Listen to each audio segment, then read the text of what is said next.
Seguimos aquí a mano limpia. Marcelino Millares, expreso político cubano, veterano de Playa Girón, Luis Zúñiga, analista político. Y estamos hablando del deshielo, las relaciones, las conversaciones, qué está ocurriendo a los dos lados del estrecho de la Florida.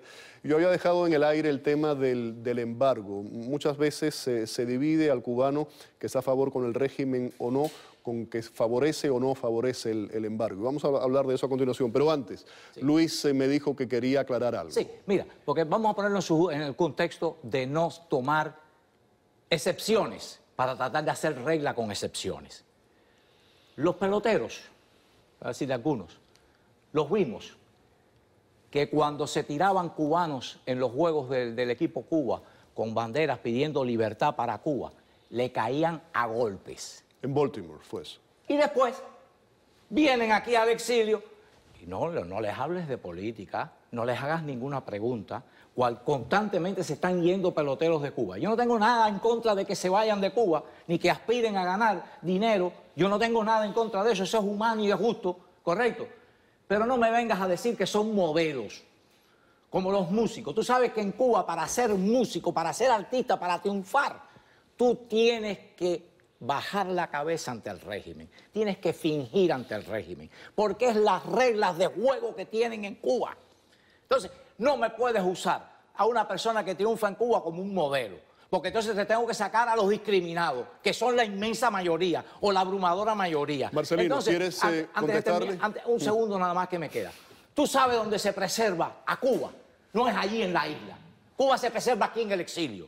Aquí es donde se celebran las fiestas nacionales. Aquí es donde se celebra la cultura cubana original, autóctona, nacional cubana. Aquí es donde se celebra la patria. Aquí es donde se habla del pensamiento de Martí. En Cuba todo es mentira, todo es manipulación. Vamos a escuchar a Marcelino. Cuba está aquí en el exilio.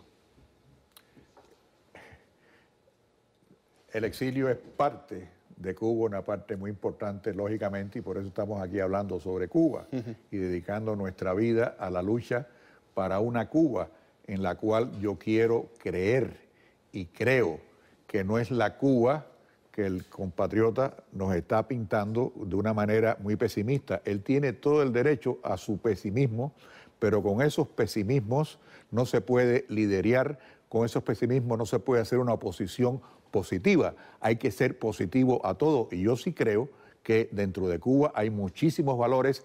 Esos músicos que él dice que bajan la cabeza, es posible que la tengan que bajar, pero después la levantan, y precisamente el músico se define no porque baje o sube su cabeza, sino por su creatividad. Y lo cierto es que los cubanos, los músicos cubanos, están teniendo unos éxitos internacionales más allá, no, lógicamente, de la dimensión de lo pequeño que es Cuba, igual que los peloteros, los deportistas.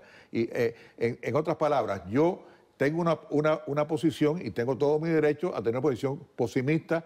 Usted tiene todo su derecho a tener una posición negativa y pesimista, pero sencillamente... Pero eso no me exime a mí ni me prohíbe a mí de luchar, sino todo lo contrario. Es el estímulo, porque lo que quiero evitar es ese sistema que los ha prostituido intelectualmente, que los ha dañado intelectualmente y que ha hecho de nuestra república lo que es hoy, lamentablemente. Y eso es lo que es un estímulo para mí, y por eso he dedicado mi vida y tengo mi sacrificio, que lo he hecho constantemente basado en la república que yo quiero, no en esa república, porque ese es el tipo de cubano que yo no quisiera. Yo quisiera el cubano honesto, patriota, sacrificado por su país, con éxitos, porque el cubano siempre tuvo éxito. Una cosa no quita lo valiente, no quita lo cortés. El hecho de que alguien triunfe en Cuba no es un modelo que yo quiero tomar, porque yo los quisiera triunfando, pero diciéndole a la dictadura y enfrentándose a la dictadura, no bajando la cabeza ante ellos. Marcelino. No, en todo esto último, estamos de acuerdo, si no tenemos diferencias esenciales, los dos somos luchadores, los dos queremos lo mejor para Cuba, tan sencillo. Ahora que tú has hoy proyectado una visión muy pesimista de la realidad, fantástico, tienes todo tu derecho a ser pesimista y a ser negativo. Y yo sencillamente he tratado de proyectar lo que yo creo, pero el programa no es para ti ni para mí, el programa es para lo que estamos pensando. ¿Estamos de acuerdo? Vamos a hablar del embargo. Quiero entrar en el tema del embargo. Hay mucha gente, y esto ustedes lo han escuchado a través de los años, se ha dicho primero que el embargo realmente nunca ha existido y que el embargo lo único que ha servido es para darle una justificación a los hermanos Castro del fracaso de su política económica, de su política social, lo que ocurre dentro de Cuba. ¿Tu punto de vista con relación a eso? Mira, yo creo que lamentablemente el embargo, lo más negativo del embargo es que nos ha dividido a nosotros los cubanos.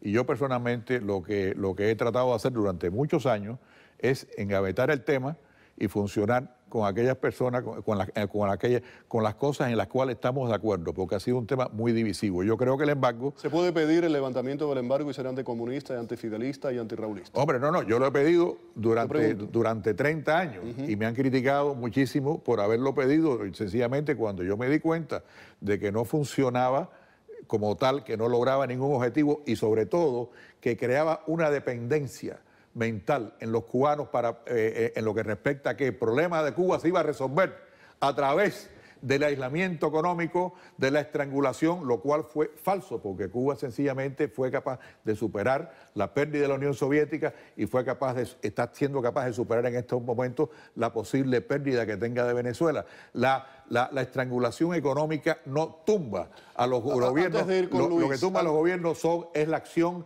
de la oposición. Antes de ir con Luis, Marcelino, hay mucha gente que dice que el primer interesado en que no le levanten el embargo ha sido siempre Fidel Castro. ¿Compartes eso? Eso Castro se lo dijo al presidente Aznar una vez, claramente, sencillamente, él no le interesaba, a Castro no le interesaba que le levantaran el embargo. Claro, ha cambiado completamente, ahora hay otra administración en Cuba, hay otro gobernante en Cuba, quizás hayan cambiado, pero durante muchos años los primeros que no querían que se le quitara el embargo era el gobierno cubano, porque eso le garantizaba el aislamiento y eso le garantizaba la inmunidad que tenían para hacer todas las cosas que les interesaba hacer. Luis, un poco lo que yo decía antes de ir a comerciales, que yo dije que en ocasiones el embargo ha sido como la línea que separa al buen cubano del mal cubano. Se puede ser anticastrista y pedir el levantamiento del embargo. Sí, por supuesto. Mira cuántas estrategias no hay. Ahí tienes una, por ejemplo. Todo es permisible. Pero que es digna y respetable. Y es respetable, es su opinión. Como la tuya también, es su opinión. por supuesto. En mi opinión, el problema del embargo ha sido que nunca se ha implementado. Ahí tienes a Leito Ricelli engavetada también. Y no lo han aplicado. Cuando nos quieren decir de que ha habido 50, que la política del embargo ha fracasado, ¿cómo va a fracasar lo que tú no aplicas? Además, me quieren decir también que son 50 y pico años de la misma política. Mentira. Jimmy Carter le abrió los viajes a Cuba. Jimmy Carter le abrió la sección de intereses en La Habana. Bill Clinton le levantó parcialmente el embargo con la ley de reforma del año 2000, de reforma de las sanciones a Cuba, que le permitió el comprar de medicinas, alimentos, incluso hasta maderas compran, le permitió toda una serie de regulaciones. Lo único que se ha mantenido en pie del embargo, y que ha funcionado bastante bien ha sido el no darle créditos. Los créditos. Y eso es importantísimo. Lamentablemente Marcelino no lo ve y otros no lo ven tampoco. Eso es lo que evita que los Castro sigan endeudando a la nación cubana. Ya han visto la cantidad de deuda, 35.000 millones con la Unión Soviética, 2.800 con Japón, 3.000 con Argentina. Con todo el mundo le han cogido dinero prestado a todo el mundo y no han podido pagarle a nadie porque han hundido la economía. Le quieren abrir los bancos también norteamericanos para que pida prestado también y entonces seguir endeudando el futuro de Cuba. Marcelino. Pues nada más por este concepto es importante mantener el embargo. Yo no puedo ver cómo es posible que la gente no entienda esto. A ver, Marcelino, el punto de Luis dice por una parte que el embargo nunca se puso en práctica como debe ser. Eso es uno. Y el tema de los créditos. ¿Se le debe al régimen de La Habana abrir puertas para que tenga acceso a los créditos internacionales? No es que se le deba, no se le deba. Estamos hablando del derecho que tiene, como tú como persona y yo como persona, a que nos den o no nos den crédito. El sistema capitalista es tal de que si no eres digno de que te den crédito, no te lo van a dar. Eso no depende de mi opinión, eso depende... No debe ser impuesto. No, es que en el sistema capitalista no te van a dar crédito si no creen que tú lo vas a pagar. Ahora, déjeme decirte lo siguiente. A Rusia Cuba le debía 35.000 millones de dólares. Rusia le perdonó el 90% y en este momento solamente le debe Cuba a Rusia 3.500 millones. ¿Y qué hizo Cuba con ese dinero que le dio la Unión Soviética durante tanto tiempo? No. El sistema económico es tan desastroso que lo que tú le das no funciona. Eso lo dijimos anteriormente y lo sabemos. Y por eso es que ellos mismos están diciendo, bueno, si esto no ha funcionado nunca, vamos a ver si somos un poco capitalistas, a lo mejor funciona. ¿Sabe Dios? Lo que nosotros estamos diciendo en el tema del embargo es de que los créditos, esos, no depende de que le levanten o le quiten el embargo, los créditos se los van a dar de todas maneras si creen internacionalmente que se lo merece. Eso depende de la banca internacional. Eso no. Mira, politizar, y ahí es donde está el cambio de política. Politizar el tema de una cuestión económica es un error gigantesco. Marcelino, porque el seguro de las inversiones de ese dinero lo termina pagando el erario norteamericano. Tú, yo y Félix terminamos pagándolo. Terminamos pagándolo. No creo que pase eso. Eso no va a pasar. No. De entrada hay una ley que es el famoso embargo que no lo permite. Cuando se levante la ley, si es que se levanta, es más, la ley que se acaba de introducir en el Senado hoy tiene un mecanismo a través del cual el ciudadano norteamericano no va a ser responsable de pagar nada. Ese es el mecanismo nuevo de lo que se ha presentado en el día de hoy. Tenemos ahí, por cierto, una placa, a ver si la podemos poner en pantalla. No entra en profundidad, pero más o menos habla en general de lo que se ha hablado. El tema de las asignaciones, ahí tenemos algunos de los detalles. Continúa, Marcelino, por favor. No, básicamente que lo que estaba diciendo es de que es el sistema... ¿Creemos o no creemos en el sistema capitalista? Si creemos en el sistema capitalista, ni a ti, ni a mí, ni a ningún gobierno se le va a dar crédito si se cree que no le va a pagar. Tan sencillamente eso. De gobierno a gobierno no se le darán créditos. Marcelino, no es gobierno, es la banca. Y la banca después le pasa por el seguro, se lo pasa al gobierno y se lo tienen que pagar a él. El seguro le paga el dinero. Por favor, Marcelino. No.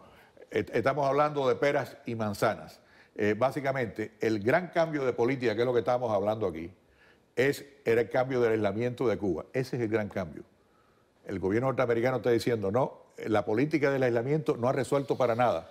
Parte del paquete va a ser el tema, parte del paquete va a ser el tema del embargo y de los créditos, que es lo que estamos hablando ahora. Y de los créditos, yo les digo, si queremos en el sistema capitalista, es el sistema capitalista el que determina a quién se le da o no se le da crédito. Nunca va a ser el gobierno cubano. Marcelino menciona cosas que son fantasías. ¿Aislamiento de qué? Si Jimmy Carter le abrió una sección de intereses, ha habido conexión directa desde el año 76 con Jimmy Carter, el año 78 con Jimmy Carter, en los Estados Unidos y Cuba han estado en conexión. ¿Qué aislamiento? Cuba puede comprar y comerciar con el mundo entero. ¿Qué aislamiento? Cuba puede comprar medicinas, alimentos en los Estados Unidos. Hay constantes, hay vuelos, hay 14 o 15 vuelos diarios. ¿De qué aislamiento tú estás hablando, Marcelino? Por Dios.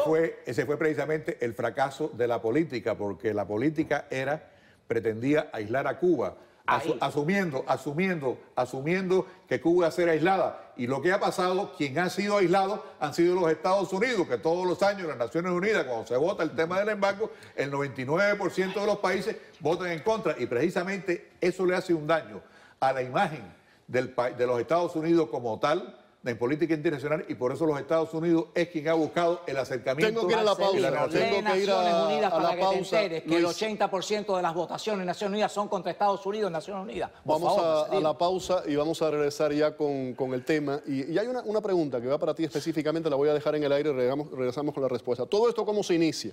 Son 18 meses de conversaciones entre Washington y La Habana. 16 de diciembre hay un anuncio bilateral a ambos lados del estrecho de la Florida. Barack Obama lo hace para los estadounidenses, Raúl Castro para los cubanos. ¿Cómo empieza esto? Con el canje de 3 espías por un contratista estadounidense. ¿Esto empieza bien de esa forma? Dejo la pregunta en el aire, regreso con la respuesta.